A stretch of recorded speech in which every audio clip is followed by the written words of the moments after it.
कल हम 2.5 की बात कर रहे थे और क्वेश्चन नंबर 3 तक की बात करी थी अपन ने। आज अपन क्वेश्चन नंबर 4 पढ़ेंगे।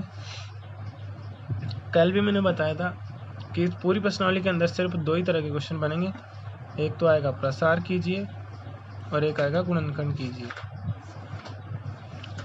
जब गुणनखंड ज्ञात करवाता है तब हमें प्रसार रूप दिया रहता है, उसको कोष्टक में बंद करके गुणनखंड करने रहते हैं। और जब प्रसार रूप पूछा जाता है तो गुणनखंड के रूप में दिया जाता है और उसका हमें एक्सपेंड करना रहता है, प्रसार करना चाहिए, है ना। दो और सर समीकरण दोनों तरफ से काम करती है, मैं बता चुका हूँ। क्वेश्चन नंबर 4 देखो।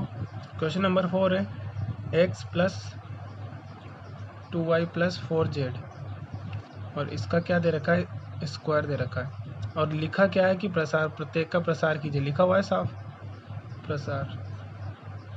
प्रसार करना है अपन को। एक बात मैं बता दूं दोबारा से, देखो ये गुणनखंड फॉर्म दे रखी है और हमसे प्रसार करवा रहा है, ठीक है। एक दूसरे के अपोजिट है एक तरीके से, ये गुणनखंड का अपोजिट प्रसार होता है एक तरह से। हमें इसको ओपन करना है। ओपन देखो ये किस तरीके का दिख रहा है, तो सर समीकरण लगा के देखेंगे। ये तो इस तरीके का है, a प्लस बी प्लस सी की पावर 2, ये तीनों का होल स्क्वायर, इस तरीके का जो दिख रहा है। बस ABC की जगह x y और z लिखा हुआ है। a की जगह x लिखा हुआ है, b की जगह 2y लिखा हुआ है, c की जगह 4z लिखा हुआ है। बाकी तो सर समीकरण वही है। तो इसका ओपन क्या होता है, प्रसार क्या होता है, A square plus B square plus C square, तीनों का स्क्वायर कर दो पहले, सिंपल सिंपल। इसका भी स्क्वायर, इसका भी स्क्वायर, इसका भी स्क्वायर। फिर दो को एक साथ लिखो, 2 इंटू इन दोनों को, फिर 2 इंटू इन दोनों को, फिर 2 इंटू ए और सी को, तीनों को आपस में लिख दो एक साथ। देखो मैं लिख रहा हूँ 2 इंटू ए और बी, ये 2 इंटू ए और बी आ गया। फिर 2 इंटू बी और सी, 2 इंटू बी और सी आ गया। फिर 2 इंटू ए और सी, 2 इंटू ए और सी, और बचा ए का सी को, ए और सी को साथ नहीं लिखा था, वो भी ए और बी था। बी और सी आ गया तो ए और सी और आ जाएगा। बस ये सर समीकरण लगा दिया अपन। अब तुलना कर लो, इससे ए बी सी के मान मिल जाएंगे। तुलना करने से ए बराबर तो x है, ए की जगह x है, बी की जगह 2y है तो बी की जगह 2y हो गया, और सी की जगह 4z है, सी की जगह 4z है, ठीक है। बस ये मान यहाँ रख दो इधर की साइड। तो सबसे पहले क्या होता है, इस वजह से x plus 2y plus 4z का स्क्वायर कितना हो जाएगा, x का भी स्क्वायर कर देंगे, इसको देख के लिख रहे हैं। पहले पद का तीनों का स्क्वायर करो, पहले तो तीनों का स्क्वायर करो, x का भी स्क्वायर, 2y का भी स्क्वायर, पूरे का 2y, केवल y पे स्क्वायर नहीं लगाएगा कोई भी, पूरी संख्या का होता है, और 4z का भी स्क्वायर हो जाएगा, ठीक है। फिर 2 इंटू ए और बी को साथ लिखो, a x है और b 2y है, तो x और 2y, ठीक है। फिर प्लस बी और सी को साथ लिखो, बी और सी को साथ, तो दो तो सूत्र का आता है और बी और सी और आ जाएगा, तो बी क्या है 2y और सी क्या है 4z है। फिर प्लस 2 सी और ए, सी कितना है 4z और ए कितना है x, ये लो जमा दिया सबको, बस सोल्व कर लो। इस वजह से ये LHS तो यही चलेगी, स्क्वायर ही, ये x स्क्वायर। देखो यहाँ क्या आ जाएगा, 2 का स्क्वायर 4 और y का स्क्वायर y स्क्वायर, यहाँ कितना आ जाएगा 4 का भी स्क्वायर z का भी स्क्वायर, 4 का स्क्वायर 16, z का स्क्वायर z स्क्वायर, ये तीनों पद लिख दिए हमने। अब इसके बाद देखो ये 2 into 2 4 into x into y, तो ये हो जाएगा 4xy, ठीक है। यहाँ आ जाओ, सब संख्याओं को पहले गुणा कर लो, 2 का गुणा 2 से 4, 4 का गुणा 4 से करेंगे 16, तो 16 और क्या क्या चर क्या क्या है, y और z, तो y z, ठीक है। यहाँ आ जाओ, संख्याओं को पहले गुणा कर लो, संख्या क्या है 2 और 4, 2 और 4 का गुणा 8, z और x, बस ये आंसर आ गया, ये प्रसार कर दिया हमने। अब जब वो हमसे गुणनखंड करवाएगा अगले क्वेश्चन में, तो इस तरह की फॉर्म हमें देगा वो कि ये इस तरीके का व्यंजक दे रहे हैं हम और इसके गुणनखंड करके बताओ, तो फिर हम इसको वापस इसे चेंज करेंगे, x को x स्क्वायर लिख देंगे, 4y को 2y का स्क्वायर लिख देंगे, 16z को 4z का स्क्वायर लिख देंगे, वापस इस तरीके की फॉर्म बनाएंगे और वहाँ से यहाँ आ जाएंगे। पूरा उल्टा प्रोसेस रहेगा एकदम, जस्ट अभी बताने वाला हूँ मैं, देखना आप लोग, सेम इसका सेम उल्टा प्रोसेस, यहाँ से उल्टे चलेगा आप। ये जो है ना, यहाँ से उल्टा एक कदम ऊपर जाएंगे तो क्या आएगा, इसको x स्क्वायर, इसको 2y स्क्वायर, इसको 4z का स्क्वायर लिखोगे, फिर इन 4xy को भी आप ऐसे चेंज करोगे 2ab वाली फॉर्म में, 16yz को भी ऐसा 2ab वाले फॉर्म में, 2bc वाले में और 2c वाले में चेंज करो, और उसके बाद ऐसे डिब्बे में बंद करना है, इसकी जगह ये लिख देना है, बराबर है ना। बस ऐसे गुणनखंड हो जाएगा, सेम उल्टा प्रोसेस है एकदम। अब इसमें और भी क्वेश्चन है, देखो वो भी देख लेते हैं।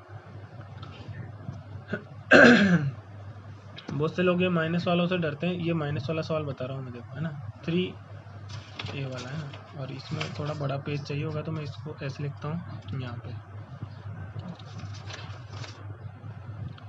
अब देखो ये 4th वाला क्वेश्चन बता रहा हूँ, माइनस वाला क्या है कि 3a minus 7b minus c, इसका प्रसार करना है आपको। प्रसार में वही प्रोसेस तो वही है, सेम टू सेम वही काम करना है आपको। देखो कैसे करेंगे ये। अब मैं उस सरसमीका नहीं लगा रहा हूँ, सरसमीका एक बार लिख चुके हैं अपन। पहला क्या आता है, पहले पद का वर्ग, पहला पद 3a इसका भी वर्ग, फिर दूसरे पद का भी वर्ग, दूसरा पद माइनस का 7b है इसका भी वर्ग, तीसरे का भी वर्ग कर दो, प्लस तीसरे का भी माइनस c का भी वर्ग। ये ठीक है। अरे A square plus B square plus C square आता है ना, तीनों का वर्ग आता है, तो तीनों का वर्ग कर दिया हमने। उसके बाद क्या आता है, प्लस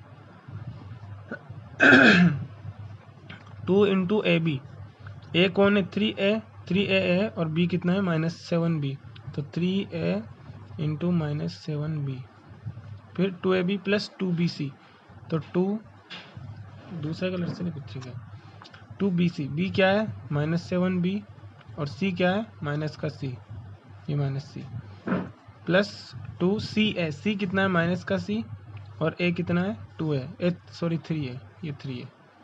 ठीक है, अब सबको लिख दो। देखो ये वाला नहीं लिख रहा हूँ मैं, इसको ही लिख रहा हूँ बस। 3a स्क्वायर, 3 का स्क्वायर 9, a का स्क्वायर a स्क्वायर।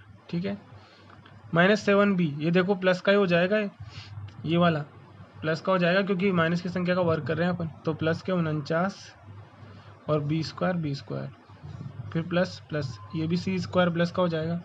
अब यहाँ से माइनस चालू, क्योंकि स्क्वायर और स्क्वायर नहीं हो रहा है यहाँ पे, तो यहाँ से माइनस चालू हो जाएगा। देखो 2 का गुणा 3 से किया 6, 6 का गुणा 7 से किया तो 42, लेकिन 7 का है माइनस का, तो माइनस के 42 आएंगे, तो माइनस के 42, ए और बी भी गुणा में है तो ए और बी भी गुणा में लिख दिया।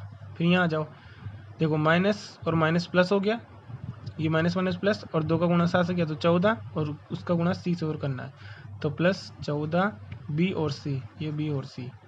यहाँ आ जाओ, देखो ये 2 का गुणा सी से करेंगे तो देखो 2 का गुणा 3 से करो 6 6a हो गया ये, और 6a का गुणा माइनस के सी से करेंगे तो माइनस के 6ac, ये लो, और ये एक्सपेंड हो गया, प्रसार हो गया, ये हमारा क्या है आंसर है। ठीक है, इस तरीके से ही करना है। ABC बदलेंगे, उनके चिन्ह बदलेंगे, प्रोसेस सेम टू सेम है, आपको माइनसों का हिसाब लगाना ना चाहिए बस। अब देखो मैं 5वां सवाल बता रहा हूँ, 5वां सवाल भी सेम ऐसा कैसा ही है कि, और वो क्या है, गुणनखंड कीजिए इससे रिलेटेड। 5वां सवाल देखो,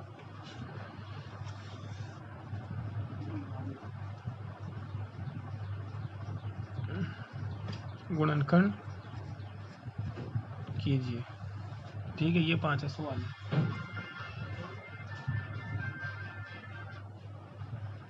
गुणनखंड करना है हमें। ठीक है, तो देखो गुणनखंड करते हैं। पहला सवाल क्या दे रखा है, अच्छा इस क्वेश्चन में एक मिस्टेक दे रखी है, देखो मैं बताता हूँ आपको। ये यहाँ पर मैंने पेन से लिखा हुआ है 2 - 2√2 और 4√2। आप लोगों की अगर किताब में लिखा हुआ नहीं है, यहाँ खाली जगह है थी इस बुक में, तो यहाँ पे ये लिखना है आपको। ठीक है, देख लेना अच्छे से एक बार, मैं और को थोड़ा क्लियर बता देता हूँ। ये लिखना है वहाँ पे। ठीक है, अब देखो पहले सवाल करते हैं, वही 5वें सवाल में गुणनखंड करवा रहा है, मतलब सेम उल्टी प्रोसेस करनी है। और उल्टी प्रोसेस किसकी करनी है, 4x² plus 9y² plus 16z² plus 12xy minus 24yz minus 16xz। ठीक है, सेम उल्टी प्रोसेस करनी, तो चलो स्टार्ट करते हैं। देखो ये सेम इसको अपन किस फॉर्म में चेंज करेंगे, पहले इस वाले में a² plus b² plus c², फिर प्लस 2ab, फिर ये प्लस 2bc और प्लस 2ca इस वाली फॉर्म में चेंज करो पहले। उसके बाद ही अपन को ये लिखना है इनको कि a प्लस बी प्लस सी का स्क्वायर है, होल स्क्वायर है ये, ठीक है। तो हम क्या करेंगे, पहले ये 4 पे स्क्वायर नहीं है तो पहले 4 को चेंज करेंगे हम। 4 को क्या लिख देंगे, 2 और x का स्क्वायर लिख देंगे, ठीक है। यहाँ ही ऐसे भी 9 को y स्क्वायर को भी लिख देंगे 3 और y का स्क्वायर, ठीक है। ऐसे 16 को भी लिख देंगे 4 और z का स्क्वायर।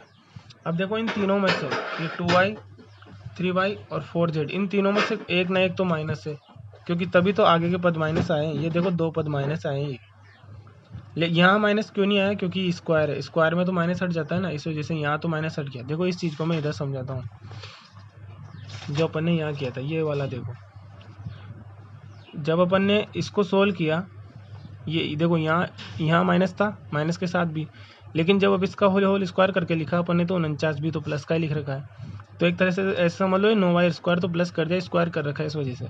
लेकिन कोई ना कोई इन तीनों में से एक न एक पद तो माइनस का है, वो माइनस का कैसे है वो पता लग जाएगा। अभी देखो ये दोनों बाद वाले दोनों पद माइनस के हैं, है ना। और बाद वाले दोनों पद में कॉमन कौन सा वर्ड आ रहा है, 2bc और 2c है। कॉमन कौन सा वर्ड है,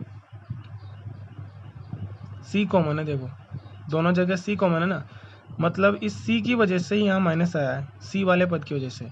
क्योंकि अगर a की वजह से माइनस आता तो फिर a तो इस जगह भी तो आता है ना, 2ab वाले पद में। अगर ये जो पहला पद की वजह से माइनस आता तो यहाँ भी तो आता है, तो फिर यहाँ माइनस आना चाहिए था, लेकिन नहीं आया। और जहाँ जहाँ c आया वहाँ देखो 2bc c आता है और 2c है, यहाँ भी c आता है, दोनों को माइनस कर दिया c ने, ठीक है। तो इस तरीके से मतलब ये c वाला पद जो है ये माइनस का है, तो c वाला पद कौन सा है, 4z, इसको माइनस कर दो आप, ये -4z आएगा इस जगह पे। अब देखो सब सोल्व हो जाएगा। 12 को कैसे लिखना है आपको, 2ab की फॉर्म में लिखना है। तो अब देखो आपको a b और c मिल चुके हैं, आप इसको तोड़ के मत देखो, आप तो यहाँ से लिखो। देखो इसके बाद क्या आता है, 2ab आता है ना, तो 2a कितना 2x और b कितना 3y। अब देखो इसको ओपन करके देख लो, यही आएगा 12xy, 2 गुणा 4, 2 से 4 और 4 तेरी 12, x इंटू वाई, यही आ गया, ये भी आएगा देखना। फिर यहाँ पे प्लस, यहाँ क्या आता है 2bc में क्या आएगा 2 इंटू बी कितना है अपने 3y और c कितना है माइनस के 4z। अब इसको गुणा करके देखो माइनस के 24y/z ही आएगा देखना। 2 गुणा 3 से क्या तो 6, 6 का 4 से गुणा करेंगे तो 6 चौको 24 और माइनस की वजह से माइनस के 24y/z है ना। ऐसे ही देखो 16y/z वाला 2ca वाला पद आता है, तो 2ca कौन सा आता है, 2c और a आ जाएगा, तो 2c कितना माइनस के 4z, यहाँ प्लस आएगा, और a कितना 2x, ये 2x। और इसका भी गुणा करके देख लो -16xz आएगा। 2 का गुणा 4 से करेंगे तो 8, 8 का गुणा 2 से करेंगे तो 16, और माइनस की वजह से माइनस, और z और x, ठीक है। तो अपन ने पूरा इस वाले जो सवाल हमें दिया था उसको हमने इस सर्वसमीका के जैसा चेंज कर लिया। अब जब सर्वसमीका जैसे चेंज होगा, सर्वसमीका क्या कहती है कि तीनों को जोड़ के स्क्वायर लिख दो। तीन कौन कौन, ये और ये तीनों को जोड़ के बाहर स्क्वायर लिख दो। तो ये किसके बराबर हो जाएगा, 2x प्लस 3y, माइनस का है 4z तो 4 माइनस z, और ये स्क्वायर, और स्क्वायर है तो इसी ब्रैकेट को 2 बार लिख दो। ये 4z एक बार और एक बार और लिख दो, 2x plus 3y minus 4z, और ये हमारा आ गया आंसर, ठीक है। गुणनखंड कर दिया, प्रसार दे रखा था हमें इस तरीके से, इसको हमने सर्वसमीका का जैसे बदला। पहले तो हमने 12xy को लिख दिया 2 इंटू 2x इंटू 3y, है तो ये 12xy ही, लेकिन बस ऐसे तोड़ के लिख दिया इसको, ताकि वो सूत्र ये सर्वसमीका जैसा बन जाए। तो इसके बाकी क्वेश्चन करना आप लोग, ठीक है, आगे कल पढ़ेंगे।